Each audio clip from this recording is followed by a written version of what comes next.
जीवन में प्रथम थर पर सिनेमा हॉल को गली फिल्म देखा। ये फिल्म नाटा आपड़ कौन कहीदेवे कमेंट रे।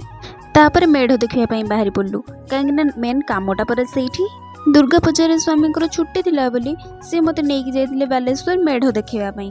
आ सबू मेढ़ गुड़ाक बहुत सुंदर होता। आ माँ को मूर्ति तो बहुत सुंदर। आ सबुठ सुंदर रेमुणार यही मंडपटा होता। एत बढ़िया देखा ना। आ पूरा बालेश्वर सारा तो केते मेढ़ होता है। खरा बेले गले ना आम भाया कि बुली पारे किंतु आम एत बाटर जाइलु ना से दिन दिन सब बुलीदेलु। आठी रेमुणार यहाँ बाड़ी खेल कि बाड़ी नाच कौन गोटे कहुए मुझे जानी एत भल से आप कमेंट कहीदेवे। किंतु से खाली आरंभ होता किंतु आम शीघ्र शीघ्र पलि आसलु टिके भिड़ हम बोली। तापर आम सीधा आसी पहुँची गलु इमामी मंदिर रे। से संध्या हो जाता आम सीधा से गोटे टंकुतराणी पी देकी बुलाबुली करके शीघ्र शीघ्र घर को फेरी आसलु।